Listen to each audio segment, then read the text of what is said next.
अब तक हमने देखा कि यूजी को अपने शरीर पर कंट्रोल आ जाता है, लेकिन अभी तक सुकोना ने सैकड़ों लोगों को मार दिया था। जो जानकर यूजी को बहुत बुरा लगता है, वो स्टेशन के अंदर जाने लग जाता है और उसे सारी पुरानी बातें याद आती है। अगर वो शुरू में ही मर गया होता तो ये सब ना होता, और कितने लोगों ने उस पर भरोसा किया था, फिर भी लोग मारे गए और यूजी कुछ भी नहीं कर पाया। और हम स्टेशन के अंदर नानामी को देखते हैं, जिसका आधा शरीर जल गया था, लेकिन वो अब तक जिंदा है। नानामी खुद को समुद्र के किनारे इमेजिन करता है, जहाँ चारों तरफ सुकून था, और नानामी एक टेलीफोन बूथ के यहाँ से निकलता है, जिसमें माहितो बैठा हुआ था। जब नानामी अपनी आंखें खोलकर हकीकत को देखता है, उसके सामने ढेर सारे ट्रांसफिगर ह्यूमन खड़े थे। अब नानामी सोचने लग जाता है, मलेशिया अच्छी जगह रहेगी जहाँ वो अपना घर बनाएगा और अपनी इकट्ठा की गई बहुत सारी किताबें पढ़ेगा। लेकिन अभी तो उसको मैगूमी को बचाना है, और माकी और नाइबितो के बारे में भी अभी उसे कुछ नहीं पता। और नानामी अब बहुत ज्यादा थक चुका था, और नानामी उन सब ट्रांसफिगर ह्यूमन से लड़ने लग जाता है, और किसी तरह वो सारे ट्रांसफिगर ह्यूमन को मार गिराता है। और वो पूरे टाइम से यही इमेजिन करता है जैसे वो किसी बीच पर हो। लेकिन आखिर में माहितो नानामी की पीठ पर हाथ लगाता है, और यूजी भी यहाँ पहुँच गया था। माहितो नानामी से अपने आखिरी शब्द पूछता है। नानामी हाइवारा का नाम लेते हुए कहता है, पता नहीं वो इस कम में वापस क्यों आ गया। तभी नानामी को अपने सामने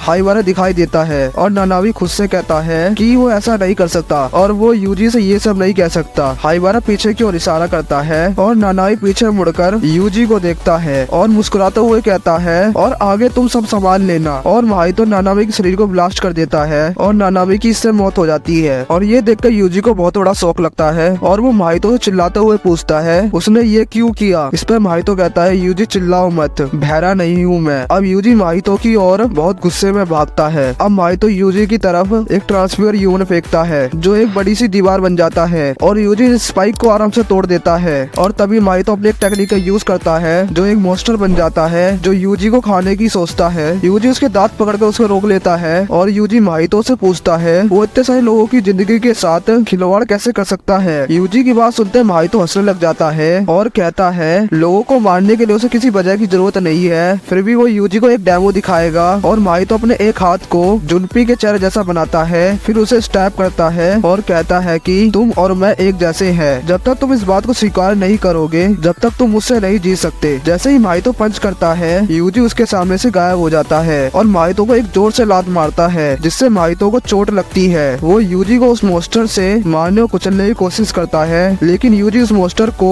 फाड़ कर बाहर निकल आता है, जो देखकर माहितो बोलता है, अब राउंड 2 शुरू करते हैं। इसके बाद माहितो एक बड़े से हाथ से यूजी को कुचलने लग जाता है, लेकिन यूजी मुक्का मारकर उसे ही तोड़ देता है। तभी माहितो यूजी से दूर हो जाता है, और सोचने लग जाता है, अगर उसे थोड़ी सी भी चूक हुई, यूजी उसे मार देगा। प्रेजेंट में माहितो का एक हिस्सा यूजी से लड़ रहा था, और उसका दूसरा हिस्सा शिबुया में है, और उसका सामना नोबारा से होता है। नोबारा माहितो को देखकर पहचान जाती है, वो यही कर्सा जिससे यूजी की लड़ाई हुई थी। ये सुनकर माहितो बहुत खुश होता है कि वो बहुत फेमस है। नोबारा कहती है, वो डरपोक की तरह भागने के लिए फेमस है। अब ये सुन माहितो नोबारा को मारने का डिसाइड कर लेता है, और यहीं पर ये एपिसोड खत्म हो जाता है।